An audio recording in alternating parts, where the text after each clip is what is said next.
Hello, this week we are working on Chapter 7.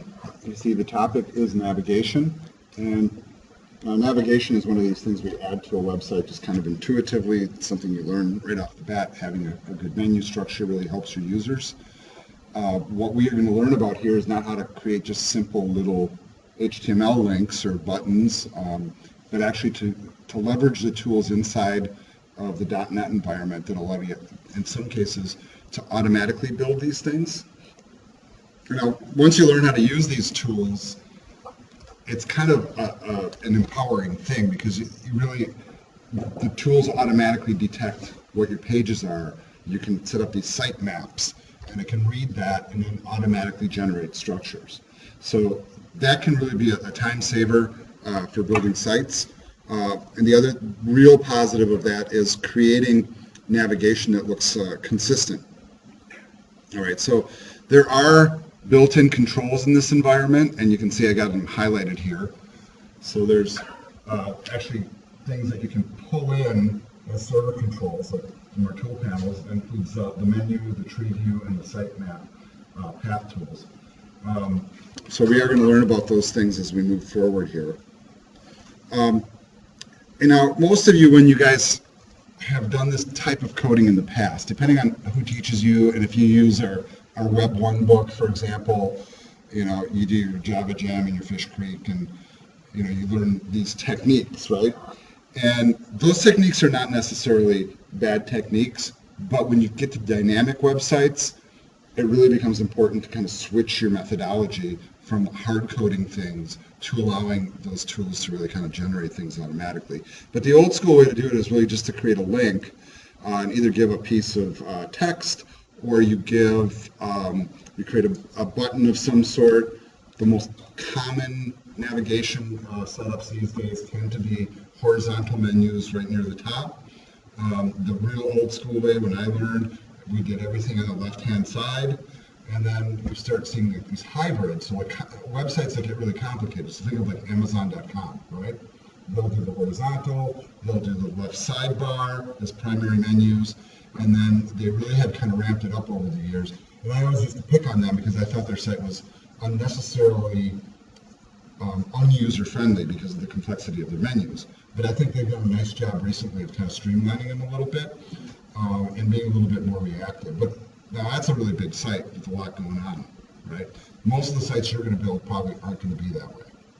In fact, until you really kind of get into some big projects, chances are you probably build websites that maybe have 10 or 20 pages or 50 pages, and you feel like that's a lot. It is, especially if you're hand coding. But when you get to the point where you're doing something on a content management system, you think of like WordPress or something like that, and all of a sudden you have a site where the users are adding content, right? We have authors and editors that are constantly adding posts or pages or whatever it is that they're doing, right? You need a system that reacts dynamically and also changes the menus dynamically. So that's why we do this stuff. And that's pretty important to know. All right. They do talk here about relative and absolute URLs. I'm hoping you guys have a pretty good handle on this stuff at this point. Generally speaking, when you're building a site, all the stuff that's internal to a site really should be all relative URLs. That's the ideal. The only time you should really revert to URLs that are fixed, and I like this, absolute URLs, where you actually include the HTTP in there, is really when you're connecting to a different site. Or the other time that you see those is when people have broken something and they don't know how to fix it otherwise. That's the truth of it, especially if it's pointing back to the same site. So if you're doing that as a technique, right, what's wrong with doing it that way? Well, no, because you're still going to request from the server. It doesn't matter if it's a finite URL or if it's one that's relative to a different page. But if you put a lot of absolute URLs into a project, you cannot pick up that project and move it to a different location on the same server or a different server. So really the reason you want to go relative URLs is just for portability mostly, and honestly for readability of the code. Now the thing that you guys probably learned are techniques like these. So you see this approach here where you might designate a folder and then you designate a file, right? So you're not putting in the whole HTTP.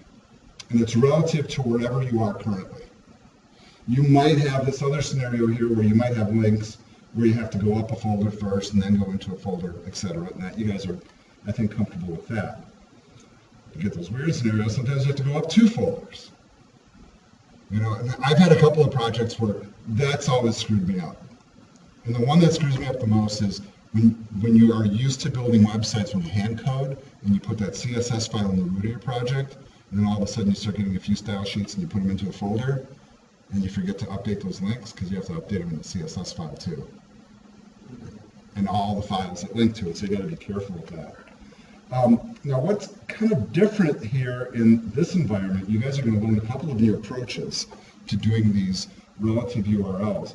And some of them are what you see here. We call these root-based relative URLs. So it's still relative, but it's relative to the root of the project. So it's kind of like using a fixed one within the project. It's like, you know, I don't know where, you know, this page is relative to the other one I'm trying to connect to, but I know where it is relative to the root. So you just use that approach, and often I think that's a clever approach, especially if you don't want to spend time trying to hunt down the path. And you got to remember, when you're in the professional work environment, they want you to move, right? They want you to crank out the work. So you spend like 5 minutes trying to hunt down a link when you can just accomplish it with this in 20 seconds. This is the approach you use. So that's an important approach. You are also going to see some like this, right? So, and notice what it says, with the server controls, and that's the important part here, you can also use the little tilde, which also points to the root of the site. Now you got to remember with server controls that what we're doing there is a little bit different than, you know, like traditional coding, because we are taking chunks and we're dropping them in. And every time you're grabbing those things out of the toolbox, you're really kind of grabbing a whole bundle of pre-built code. Sometimes it's simple, sometimes it's complex. And then when you start grabbing those chunks yourself, right, then that even becomes more critical that you start switching to this approach. A lot of it is automatic. Granted, you can always, when you're typing in href equals, and you can like use the tools that are built in to kind of navigate you, and then it'll drop a link in. So watch how it does it when you're using those tools, or when you're dragging and dropping, and pay attention to the kind of URLs that it generates, and start to latch onto them. But I'm thinking for most of you, you probably haven't seen this approach before, with the tilde and the forward slash, or just the forward slash. And remember, all the stuff that we use as a convention for links when we're doing HTML are really based on Linux and Unix file systems. So we use the conventions that match that environment. Those environments, unlike the Mac OS and unlike the PC, and you guys probably heard me preach this before, are not forgiving. Right? When you put stuff on a web server, uppercase, lowercase, all that stuff's got to be exact. If you create stuff on a Windows PC or a Mac OS, and you create it locally, and then you try to access it, and you know there's a capital H in the one with a lowercase h in your link, it'll still work. The operating system kicks in and says, oh, this is what you meant. But you move it over to a Linux or Unix file system, it's like, no. It's got to be exact, so you got to be precise. And really, folks, I think that's one of the other advantages to working with a tool like Visual Studio or Dreamweaver or something like that, is it handles some of that automatically for you, but it does not give you the excuse to not understand it. Okay? So the understanding is important, because that way you use the tools to accelerate and you really appreciate what they're doing for you. All right. Another thing that we've talked about this going all along is the whole concept of default documents, and I think we've talked about this to death, about how index HTML is standard for static HTML, but default is kind of like Microsoft's choice. So that's something you always want to keep in the back of your head as well. All right, so there's a few different tools that we're going to explore here, and they try to give you a little bit of a view of what these 3 different tools do. Now, the nice thing about this stuff, and you probably have seen stuff like this on other people's websites, and then when you see how Visual Studio generates it, you'll be going out to the web and you'll recognize them on people's websites, which is one of the cool things. You can tell which tool generated it. So the fact that you can create basically like a breadcrumb, that's what the sitemap path is. A lot of CMSs do this automatically. You may even have had instructors, depending on the class, of course, that make you build that in. Maybe not. But you want to give the users a way to get around the site somehow, some sort of a courtesy. In the old days, we would create sites and we would put navigation at the top or on the side, and then the etiquette then was if the page was more than a couple of scrolls down, you would put a menu at the bottom as well, usually in plain text. Really just a series of links, just so that if you're at the bottom, you don't need to scroll all the way back up to the top, right? And we kind of laugh about that. It's like, oh, it's so hard to scroll. But you know what? If the page is long, it's a pain. That's true. Yeah, they didn't always have wheels on the mice or like a couple fingers on the touchpad to scroll. So it's kind of fun. All right.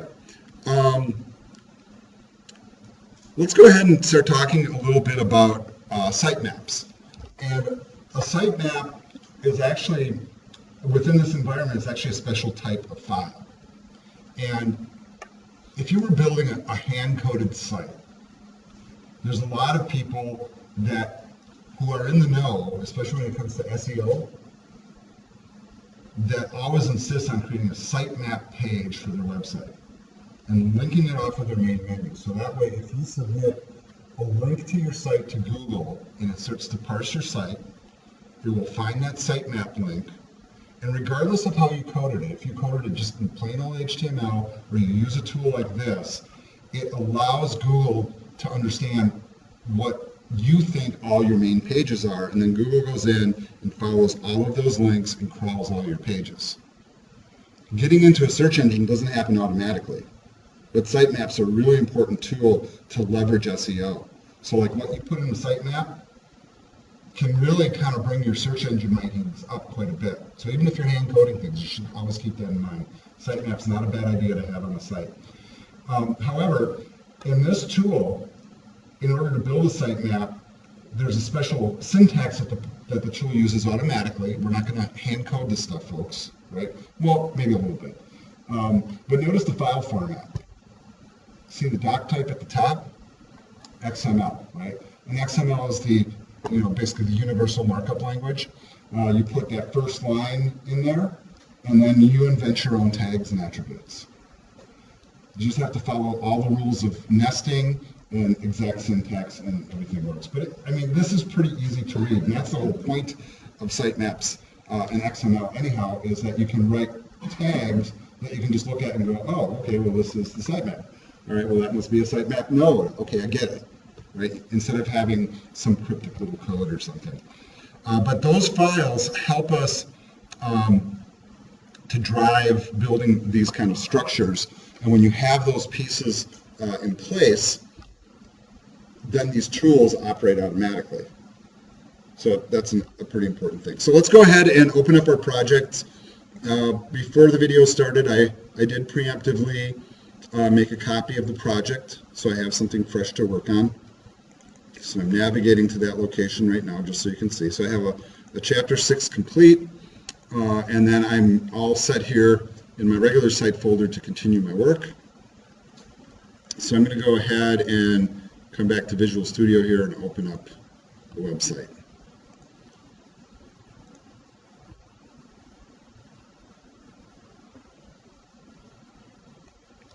All right, and there are a bunch of pages open. I'm actually going to close all the stuff that's open right now,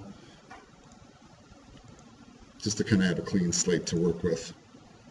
And I'm also going to collapse everything down as well. All right, let's go back to the instructions. I'm going to pull these off to my second screen and read them as we go, but we do have some code to copy in. Before we do that, we do want to add a new item. So step number 1, bottom of page 259. So in the Solution Explorer, it says right-click, add a new item, and then you guys are going to notice that right here in our list, somewhere right there, they actually have an option for Sitemap. It's actually one of these pre-built page or code templates. So go ahead and select that. And then you'll notice that it comes up with a default name. Now, if you want this tool to operate correctly, you don't mess with that. You leave that name there. Not that you couldn't code around it, but in my mind, it's, nobody ever sees it. Why bother, right? You're not writing the code to impress somebody. You're just trying to get it to work. All right, so go ahead and click Add, and then it should drop it into the root of your project. And then if you go ahead and take a look at the code here on the left-hand side, you can see that it gets that basic structure. So it has a sitemap tag, and then I want you to notice this little attribute that they include in that sitemap tag. And whenever you see these little acronyms, and you may have seen these in doc types before, but notice how it says an XML namespace. And notice that it has an actual URL that it points to. So what an XML namespace is basically a structure for these types of documents. And of course, we're using Microsoft products, so we got to use their setup. If you actually want to take that link and drop it into a browser and see where it goes, go for it. Basically, it'll take you to the document that it validates against. Right? And that's really common when you're working with certain types of files like this.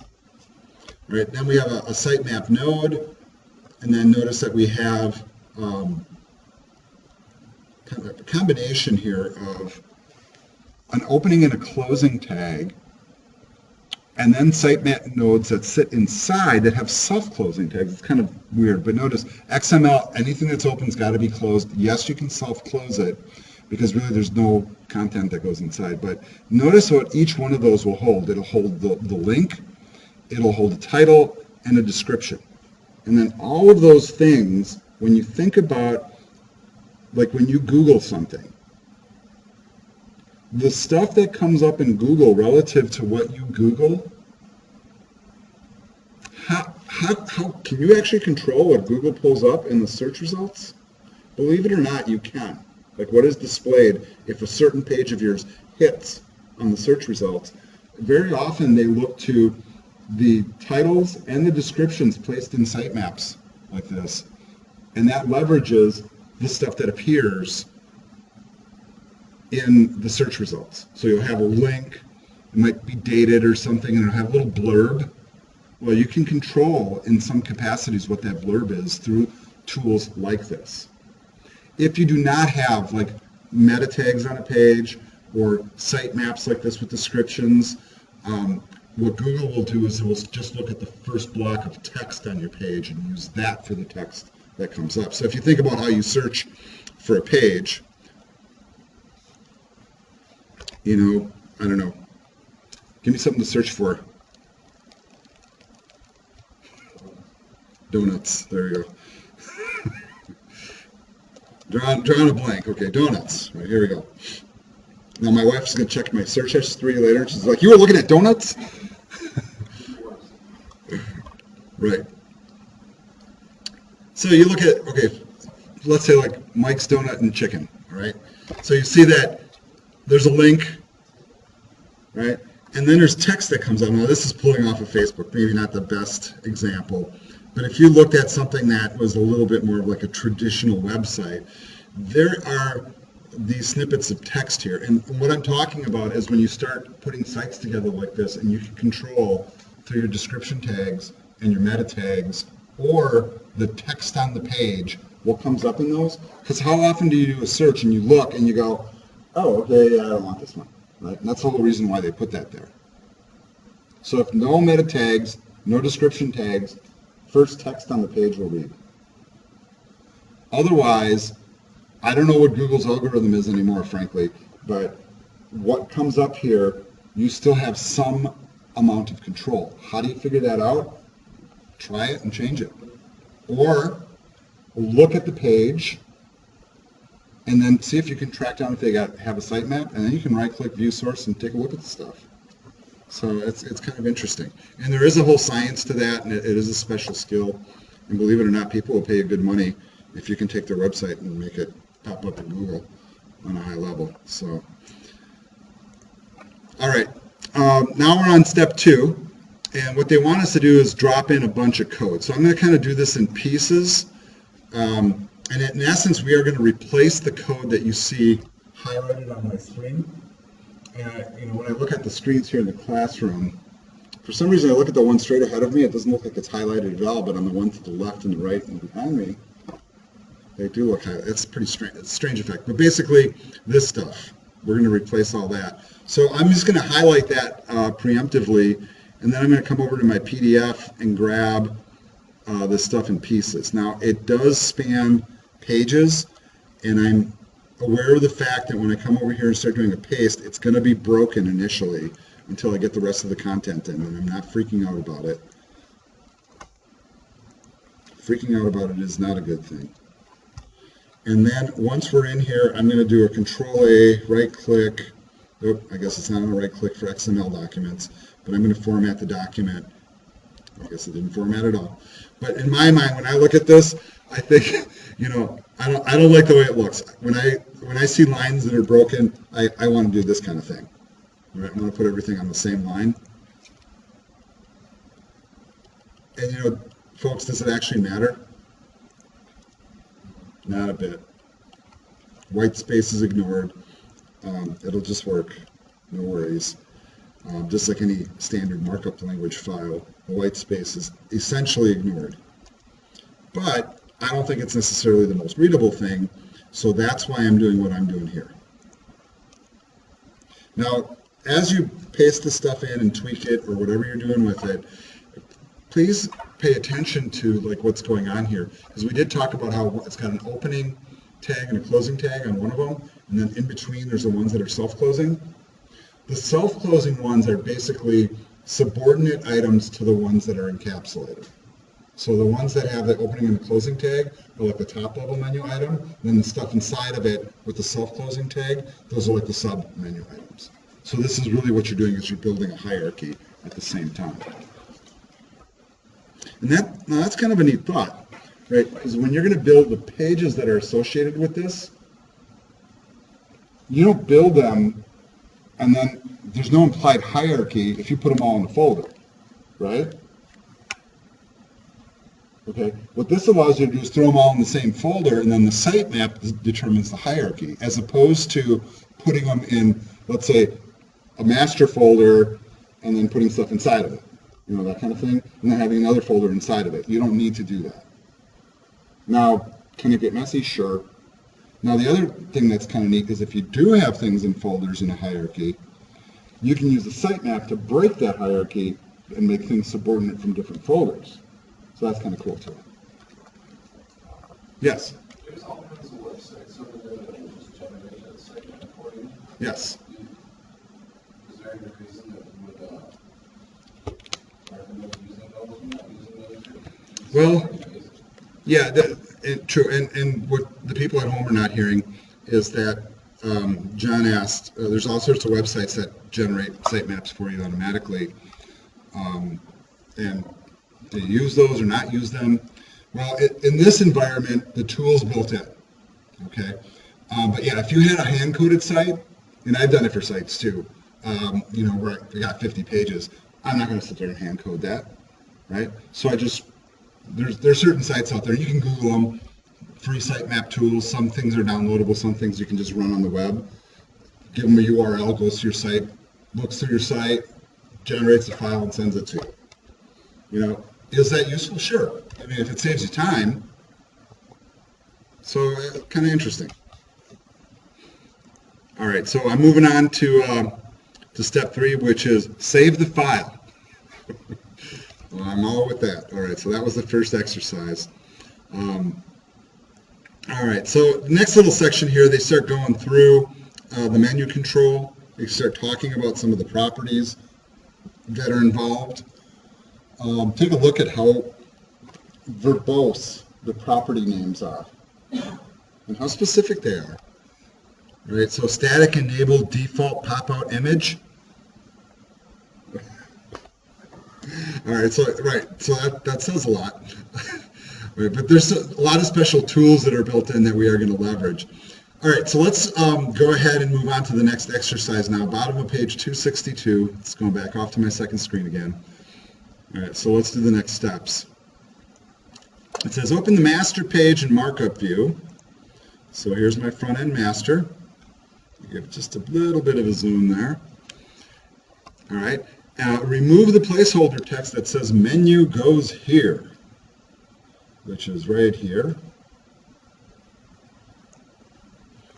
And I'll just delete that. And then they have a little snippet of code here in step 2 that you can just type it in. That's absolutely possible. But what they want you to do is actually use the toolbox. So go ahead and go to your view menu, turn on your toolbox if it's not already visible. And they actually have a special menu for this, which is kind of cool, right? In a logical category. And you guys notice some of the other tools that are in here. Notice they got like a pointer tool. Should pique your curiosity a little bit, I hope. But you'll also notice that we have the 3 different navigation tools that the book is talking about. The one that they want you to work with right now is a menu tool, and they want you to bring it in here and basically drag and drop it right in between the nav tags.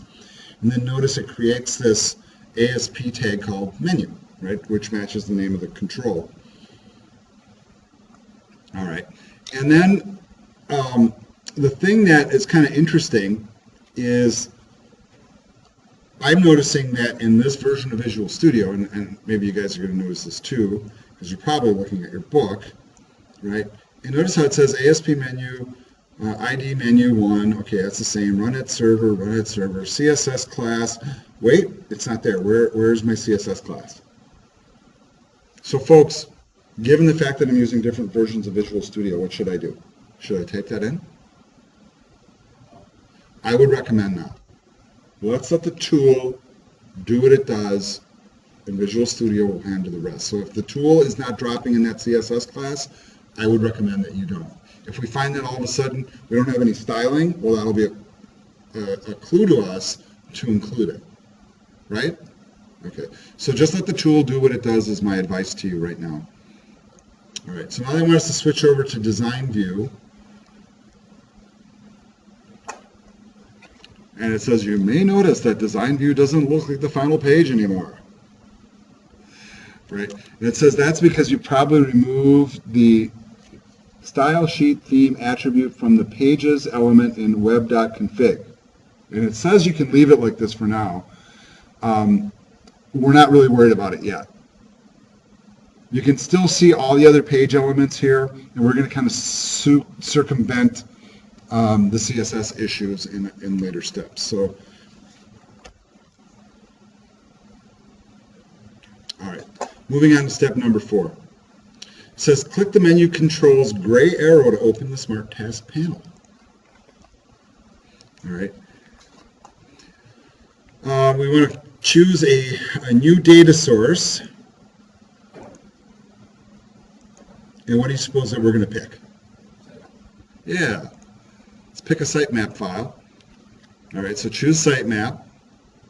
Say OK. Did I do it right?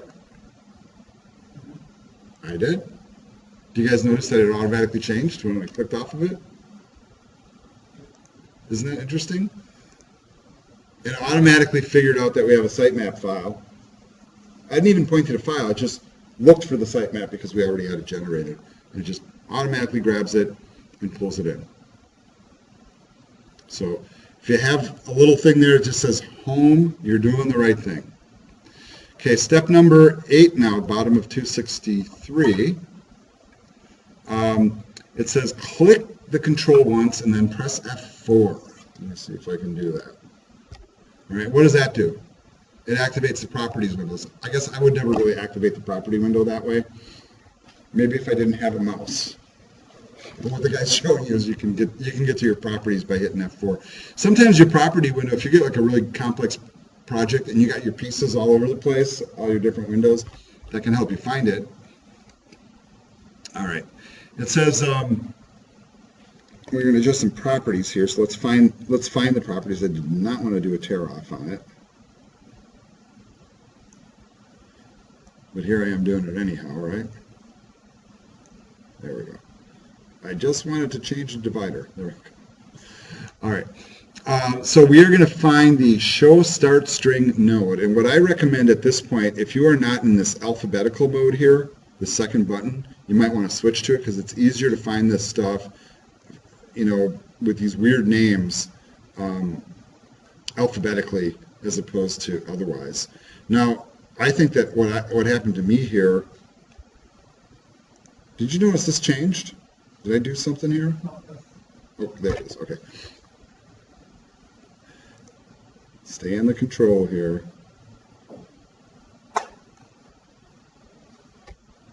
Yeah, so one of the reasons why they do this is to make sure that you have access to this particular menu. So click the sitemap control once, right? That's what they say.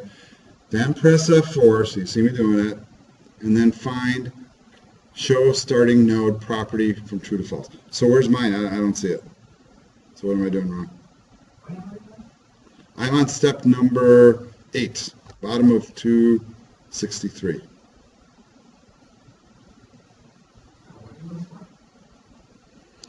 It says change. Right. Okay. So that's where you got to read the instructions carefully. All right. So the temptation is to be on this object, but really this is the object that we want. So now this isn't something that's going to really pop up on the page necessarily, but it is actually a control that kind of gets bundled in here that has its own separate properties. And now, of course, you will see that control here. So we're going to switch this from true to false. And if you read what it says show starting node false. So what does that mean? What's the starting node?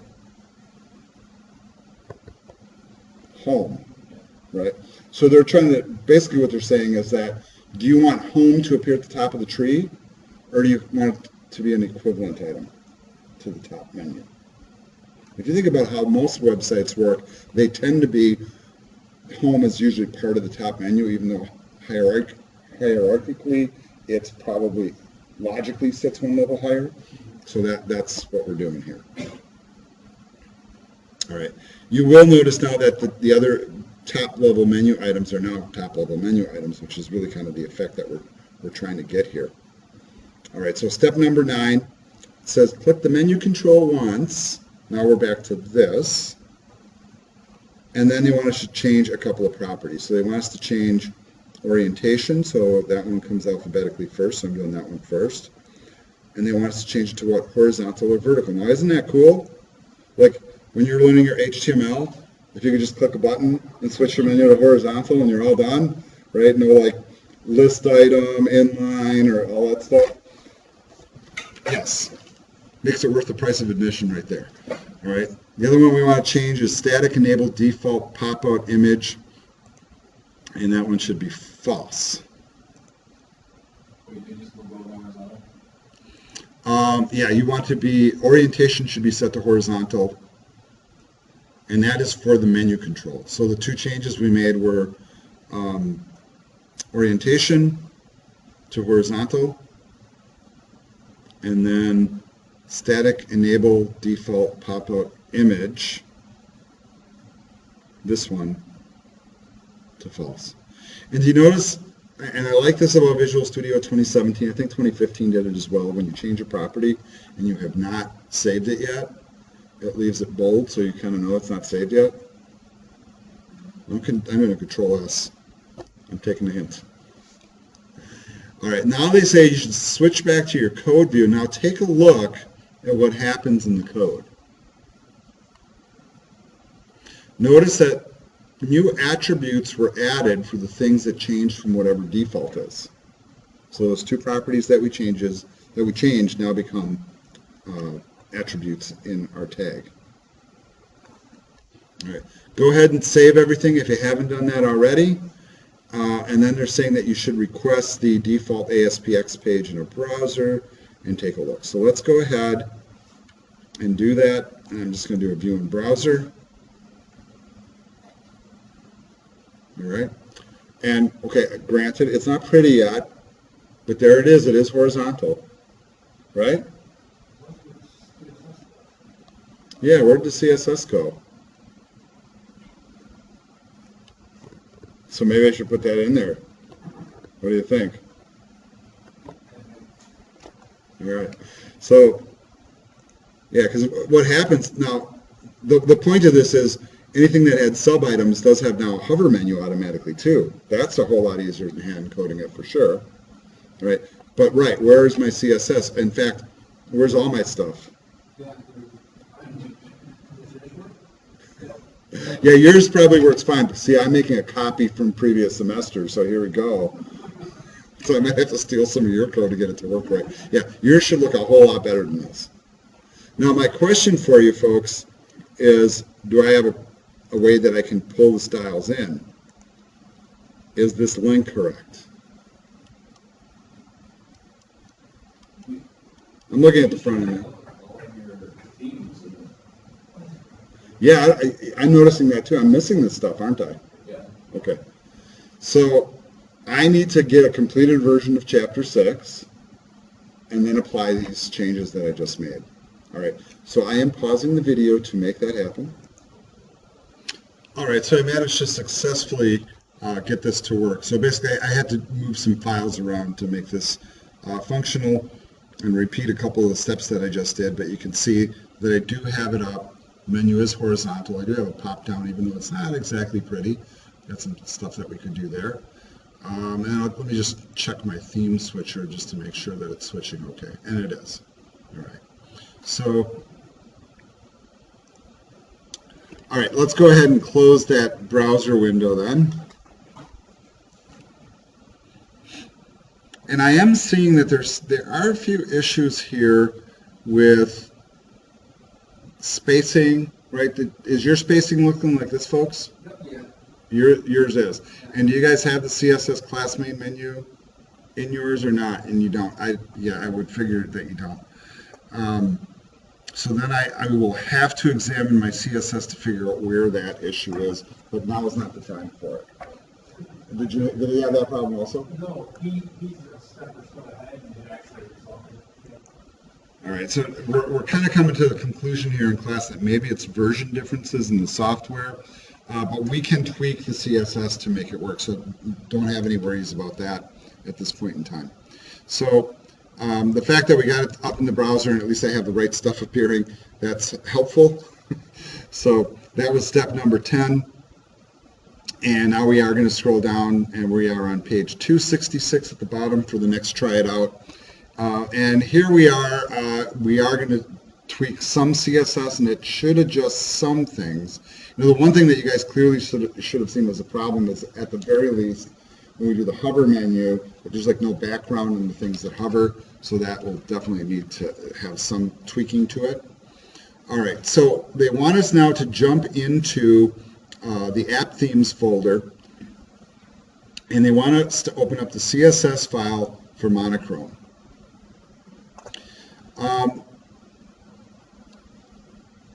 They want us basically to adjust some stuff with the UL, and I'm trying to find a logical place to insert this. For me, you know, I always try to keep the content together for the menus, and I think I'm going to place mine right into this spot right here. And I know that there's like a whole bunch of areas because, you know, there is a navigation section, but for me, it seems to match up with this item a little better. All right, so I'm going to grab the first style from the bottom of 266 and drop it in right here. And then there's a few more styles right below it, so let's go ahead and grab those. And these are all related to the menu. And notice how they're using kind of a naming scheme here that I think is logical too, because they're showing that, for example, here, an anchor tag that's got the class of level 1 or the class of level 2 is going to take these styles. So that's going to help kind of narrow it down. And level 1, of course, top level menu, and then the subordinate items. But notice how they're naming it in a way that makes sense too.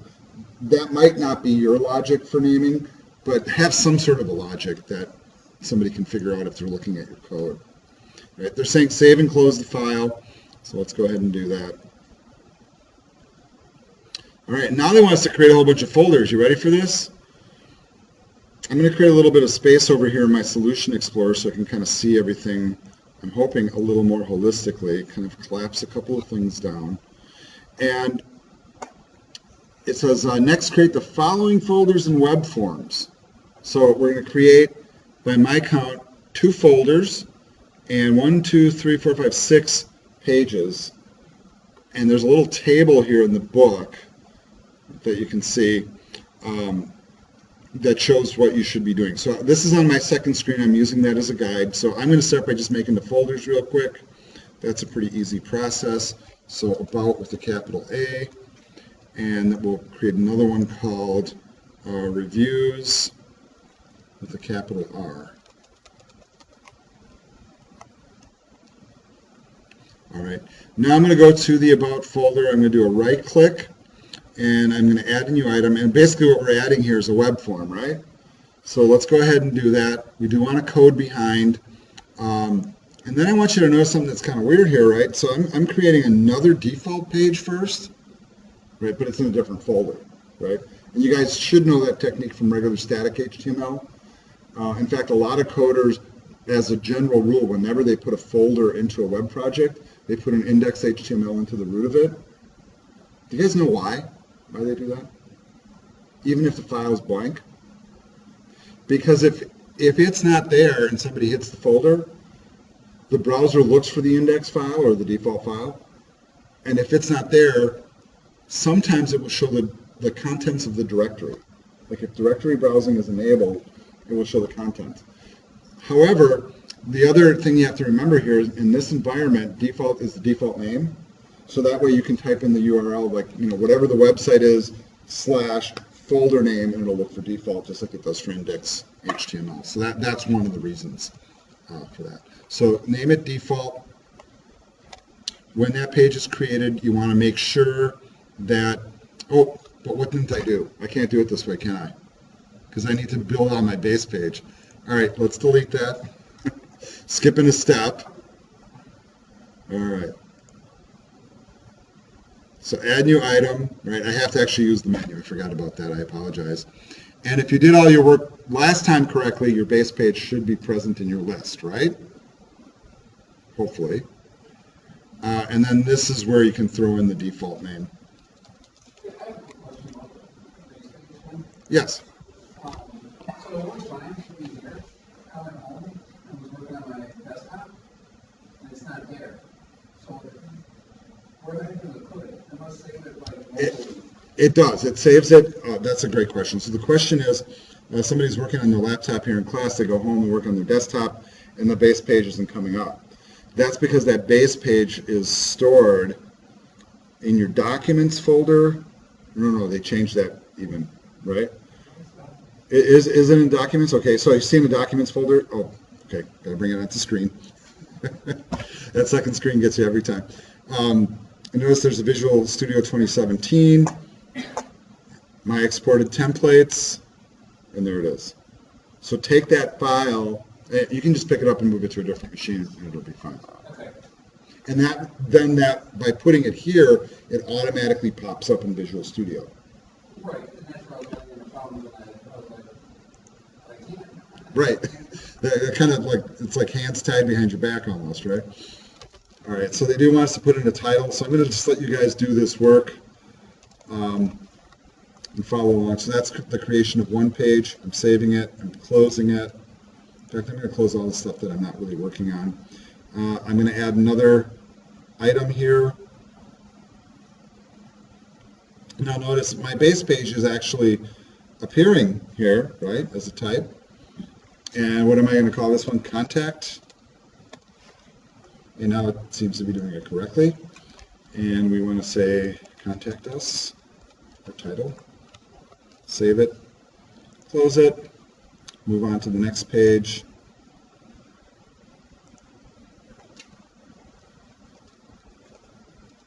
About us.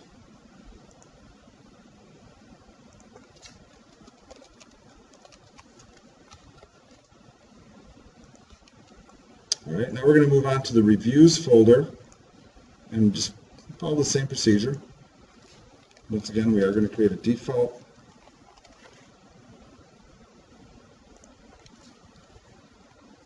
My favorite reviews.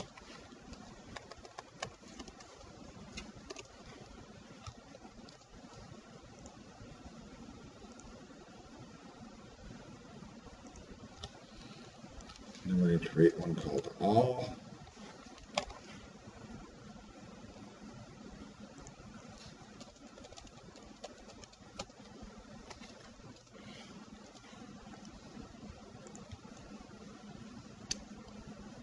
And then one more page.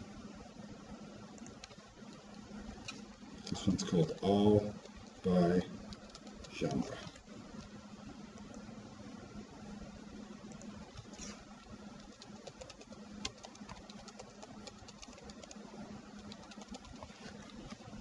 All right, so once you get all that done,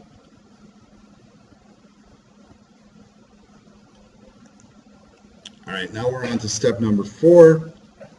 Assuming you guys are done, I know I kind of did that quickly. Maybe you guys are faster than me or slower. You can always pause the video. Can't pause me in the classroom now. All right. I do want us to make sure all changes are saved, close that stuff, and then open up the default Aspx page that's in the root of the site.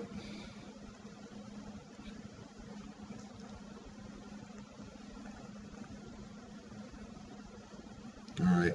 Oh, and what they mean by that is not open it up to edit it, but actually to open it up in the browser. All right.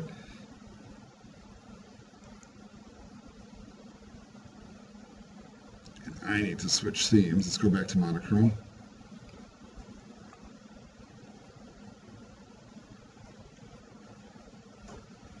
And then hopefully, and see, mine's not displaying correctly. Is it? My CSS still isn't loading up right, even though we made those CSS changes. So I need to figure out why that is. I did a refresh, and oh, this is something I do want to record into the video. I did this for the Web 2 class too. Some of you might actually be in that same class,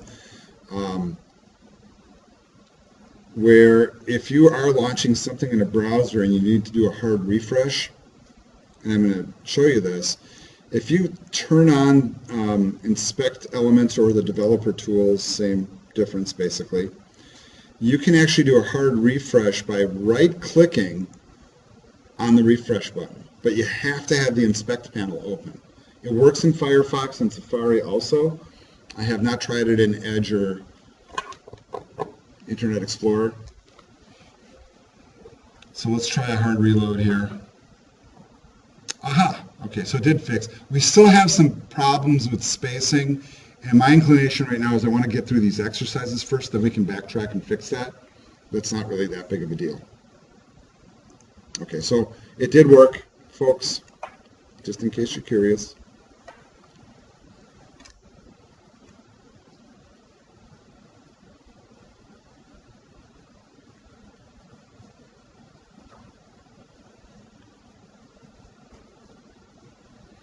Right, and actually they're making a point here. I'm reading the instructions in the book, and I don't mean to belittle what's in the book, but you know they're making the point here that not only do you have a background now on these, but it also has a hover effect on it, and that's all the CSS that we added before.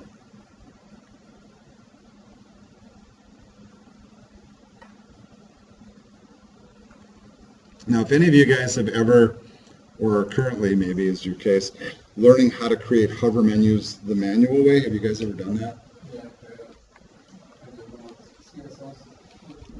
Yeah, they're kind of cool. But I can tell you, it's one of the more tricky things you can do in HTML to get the effects just right.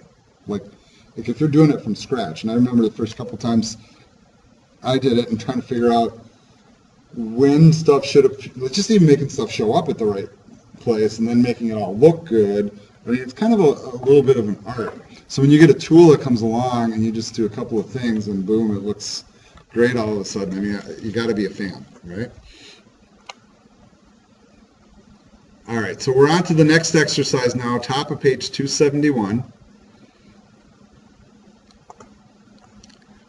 All right, so they do want us to go back to the master page now. And I also kind of want to make you guys just stop for a second and start noticing that all of a sudden you got a whole bunch of stuff in our project, right? Like, it adds up pretty fast. But you see how they're building a nice hierarchy. So they are starting to put pages into folders when it makes sense to. And then we can kind of use that basically to help also build the menus, and that's kind of the point here. So here we are in the master page. They do want us to be in the code view, so do that. And then we're going to add a tree view control just below the menu control. So the menu control is right here.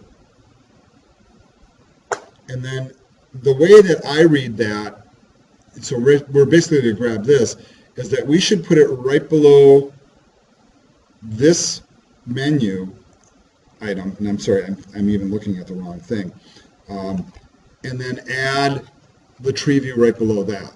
Now, you could probably interpret that a different way, and this is what I want to talk about here, because where I place it is going to have an effect on how it looks, right? So, can we take, let's like lay money down. Where should I put it? Should I put it here? Should I put it here? Should I put it here? Or maybe here? Where should I put it?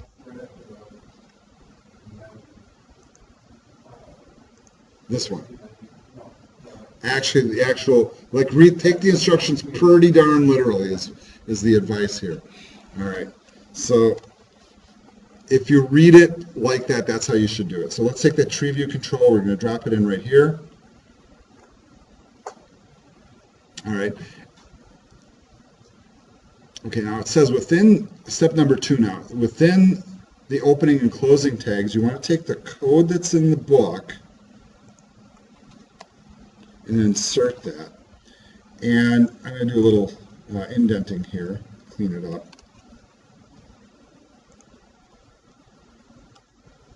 And I want you to notice that doesn't look like a regular HTML tag to me. Does it to you? No, that's an XML tag. Yeah, and it just might do that. Now, it is not flagging it as a mistake on mine. So some of you might get a flag on it, but it is valid within this .NET environment, provided it sits inside of an ASP tag. That's kind of the trick here. All right. Now, they're making a point in the book with the CSS class that this first level menu items is in the dark gray theme. Now, the interesting thing is I have this inclination now to go back. You know how like I omitted that one CSS tag? And I'm thinking that one CSS tag probably will fix my menus. Do you guys mind if I just pop back and fix that real quick? All right. So I'm going to scroll back in the book so you guys can't see me scrolling on the second screen here, but that's what I'm doing. And I'm looking for that one little bit of code that says CSS class main menu.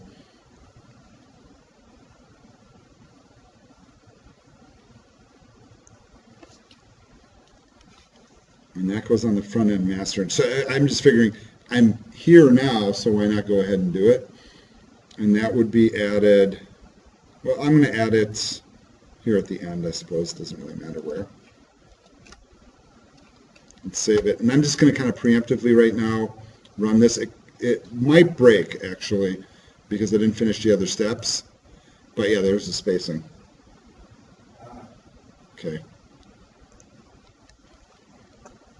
So I'm glad I did fix it. So we did have the CSS for it. All right, so now we are scrolling back down. So, okay, you put there. You guys can't see this right now, but I'm speed scrolling. All right. So I'm back on page 271. We've completed step number 2, and now we are switching over to step number 3, and it says switch to design view. So let's do that. So here we are in design view. Notice how that hierarchy is nicely built here for us. And this is the little tool that we just added. And if you compare this to what's in the book, we did put it in the right spot, because if you look in the book, notice how they got it like this, where the menu item is sitting there, and then this is kind of in between all that. All right, so let's move on to the next step there. So switch to design view, click the tree view once, not twice. What happens if I click it twice? Yeah, it puts us in code view, and it creates a little code stub, a little sub procedure there for us to fill in, not what we want. All right, open the Smart Task panel, and then choose the data source, and of course we're going to choose the sitemap that we already have created, or linked up to, which was automatically named the last time that we did that. All right. Notice as soon as we select that as a data source, that XML file basically, it pulls in that hierarchy that we created and includes the new pages, or seemingly most of them, right?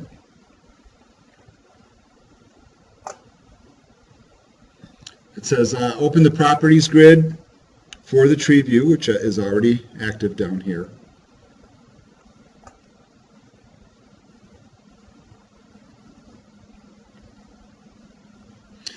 We have to change one property here, so we're looking for the one that's called show expand collapse, and we're going to switch that to false.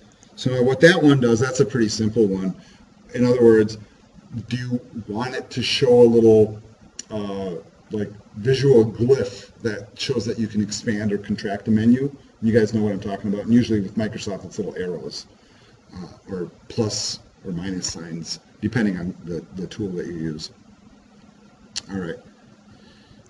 Next step, step number 5, it says click somewhere in the document to put the focus on it, meaning click off of all the little components on the page, click in a white area. And then either press F7 or you can double click to open up the code view.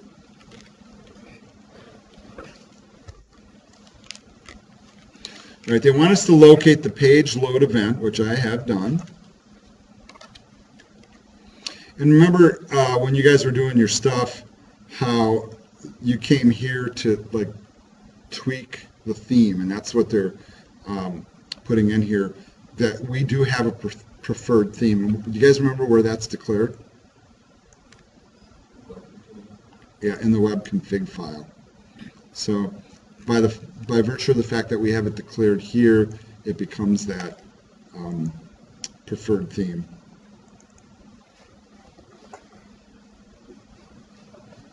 All right.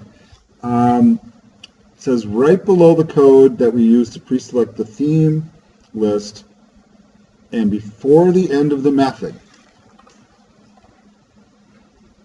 All right, so where does this method end? Well, how would you know? You could do this. You guys ever do that? So where should I put it? Right here? That's how I read it. Anybody disagree? Of course, if it's wrong, we can fix it. All right. And then we want to add the following code. So it is after this item, 3 curly brackets, but before that curly bracket, we're going to add a switch case statement. Let's just copy and paste the code in and then take a look.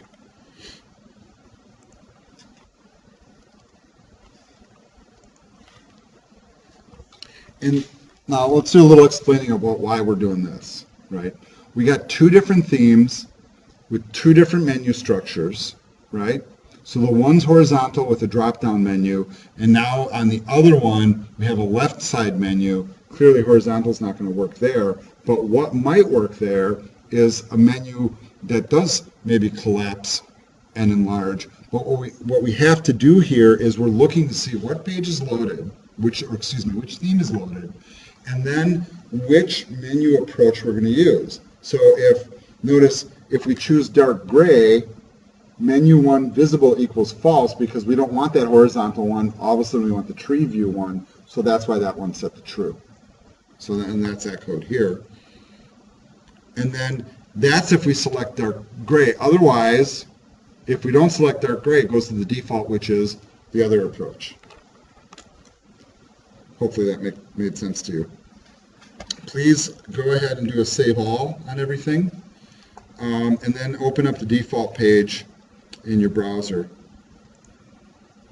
Let's go ahead and launch that. Now I'm noticing I'm popping into this one by default. Yeah. All right. And I am really zoomed in. Holy cow. 200%. All right. That's a little bit more normal. All right. But let's go ahead and switch. And I think that other theme is broken a little bit, isn't it? All right. Gosh. It's not one thing, it's another. Now this one's looking better. So this one does have that tree view going, and we don't have to code it. So that, I mean, pretty simplistic, but it does work. All right. So in order to fix that CSS, I'm not, frankly, folks, I'm not really too worried about it right now. Easy for the teacher to say because he's not being graded on it. If you guys run into issues like that, let me know and I'll help you fix it. Right now, my objective is to kind of plow through these exercises rather than be too lectury or go off course. All right, moving on to the next, try it out. Top of page 275. And this is where we're going to add the breadcrumb approach to the monochrome theme. Now, the web config, we were looking at that. It is set to monochrome, right? So I'm wondering if what's happening, I'm going to launch the page again. Okay, now it went here, right? Okay, so we're okay. And I think what happens here is where did you leave off? And because it caches certain parts of your page, that's what it does. And I'm doing a hard refresh a few times here. And remember the cool new trick. And see, this is a new one for me too, so I always like to share them if I learn new ones. That inspect, right click, hard reload, and they even have one where you can empty your cache. I think that's a little extreme for the most part, but sometimes you have to do it. All right. Okay, open the master page, folks, if it's not already open. And we actually want the page. And then right inside the section tag, the opening section tag, wherever that is, that's right here. We're going to insert some code, and we're going to actually pull in a sitemap from over here. So I'm just dropping it right into the code. Notice that they are putting in a couple of line breaks. I don't know if you guys noticed that or not, but add those in.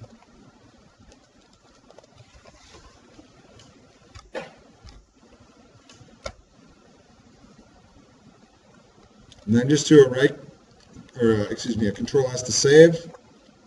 Go ahead, request the default page in your browser again. And of course, mine's going to look a little broken. Back to that one again, right? You guys noticing the breadcrumb? Yeah, I can see where it's broken up here. What's happening here is there's an overlap. I am very tempted to start like doing this stuff,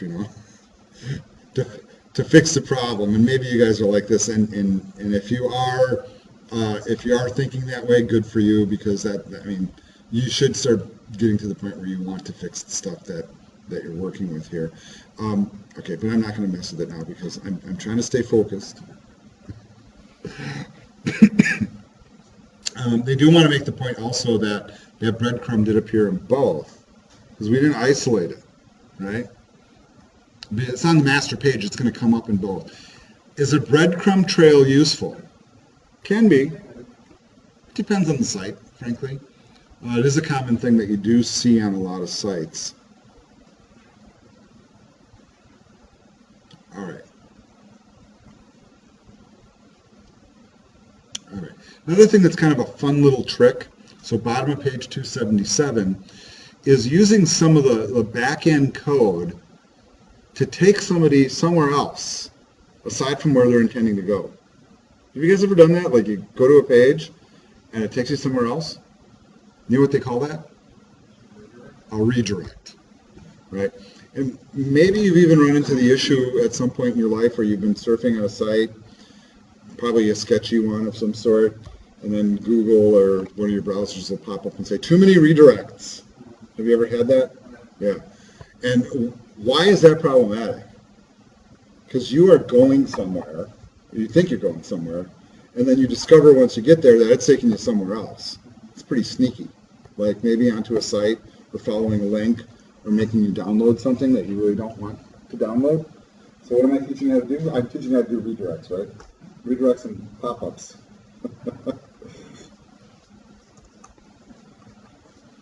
All right, so back over to Visual Studio, folks. Let's close that. All right, so we're going to go over to the demos folder right now, and in that demos folder, we're going to create 2 new web forms based on the My Page template. So we're still using that. We're going to call them source and target. So these are basically what we're doing is we're playing with it. So we go to the add interface, choose My Base Page, create one called source.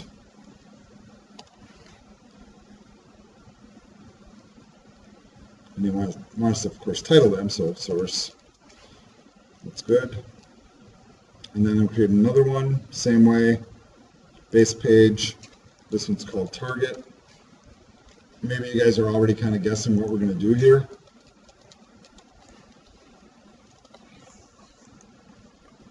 All right, so they want you to bring up the source page. They want you to be in design view. And it says double-click somewhere in the gray area, in the gray read-only area. So that's like any of the spots where you don't get a cursor, so anywhere. And then what that does, of course, is it sets up this method for page load. Now they want you to drop in a little bit of code. It's not a lot. And it's so painfully simple, actually.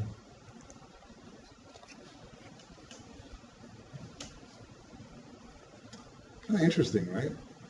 So as soon as the page loads, you went to a page, and as soon as it loads, it takes you somewhere else.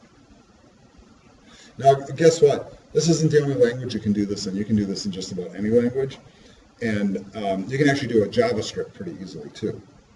By dropping in some code on the page, that essentially does the same thing. So whether or not you need this technology to do it, not necessarily, but they want to show you how to do it with this tool. Next thing they want you to do is go to the target page. All right, and then they want you to add a label control.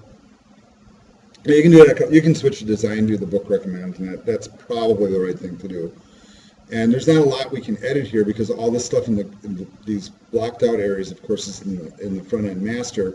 So really, about the only place we can put it is right here. So let's go ahead and grab a label control and drop it in there. And they're saying just leave its ID set to label 1, so we'll do that. And then we are going to double click the page to set up a page load method. And then we're going to add a little bit of code. Just one line. That is going to place some text into that label. And what is it going to place in there?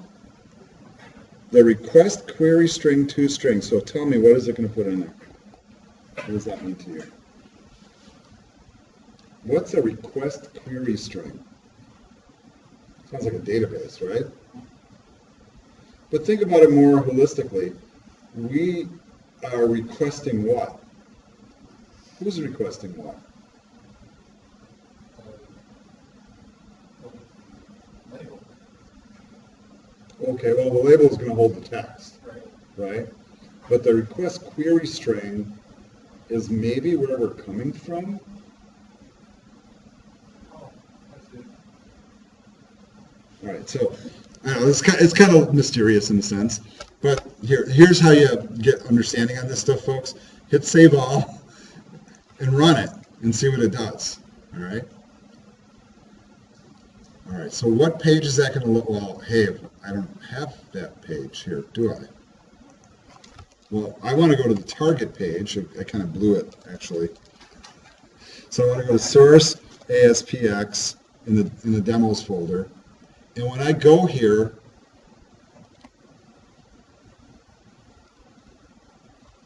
so you see what happened. Now the target page loaded up on its own because when I hit the play button, I just happened to be on that page, so that's what Visual Studio did for me. But when I went to the source page and pressed enter, it loaded the source page. It actually did it. Just happened so fast you didn't even notice. And then it immediately redirected me here, and then it's passing a string of text. And where's that some value coming from? Well, we coded it into the source file. Do you guys remember that? So if I look at this one, that's where it came from. So that's the query string. And this, what you're seeing here, folks, when it does the redirect, all right, I want you to think back to, posts and gets and forms, right? This is in the form of a get. Remember, that's the default when you have a form. That means whatever you're pasting in becomes visible in the URL. So if you go back to your browser, see how that's visible in the URL. So you're not only passing the page, then you got the question mark and you're passing data. So whenever you have a form on a page, your method is get, that data is moving. That's one thing you guys really need to internalize there. But now the part that follows that question mark is the query string.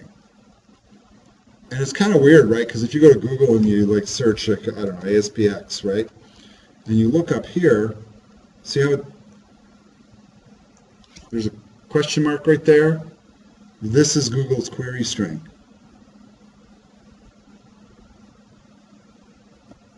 And really, folks, it is exactly what it sounds like, because where did the search results come from? Some ginormous database somewhere, right? So you are really querying a database. It's not hidden. I can come up here and change my query string right in the URL and do a search. At least I thought it would work. All right, anyhow. Let's move on. Everybody's okay? All right. Now, in this case, we did a redirect. All right. So maybe you have a little bit of an understanding of the concept you guys have worked with before, probably experienced it, never coded it. All right. This is done basically by virtue of what?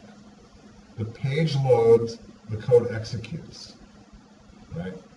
There's another type of redirect that the book is talking about next. And you tell me, does this fit a regular redirect? Are we doing a server-side redirect? You guys may have heard this terminology, maybe in passing or in a reading, or somebody who sounds really clever, like they know what they're talking about server-side redirects. But what really is one? Well, what we just did is actually a server-side redirect. Because think about how the redirect happened. It happened in the programming code, not in the HTML. If it happened in the HTML or the JavaScript, it's client-side. Right. So for that code to run, we need that web server on the back end that's running Windows and .NET. Executes the code, so the server is redirecting us. All right. Now, what we learned how to do are these gets, right? So the query string is visible. But what's really popular in a lot of server-side languages is to obscure that stuff, right? And you guys maybe at this point have taken either web project management or advanced PHP, or maybe you're currently doing it, I don't know, where you learn in certain CMSs that you can actually control what the URL looks like, often with just a couple of menu selections. And the real common thing to do these days is, for example, to make your URLs look nice and clean like this. Notice how they're not even putting a file name at the end. You know, that's the whole point of putting the default page in. But a little bit easier to remember than something like what you're seeing up top. Okay, so clean URLs is one of the really cool byproducts of working with this stuff. All right, so let's go on to the next exercise here. Top of page 280.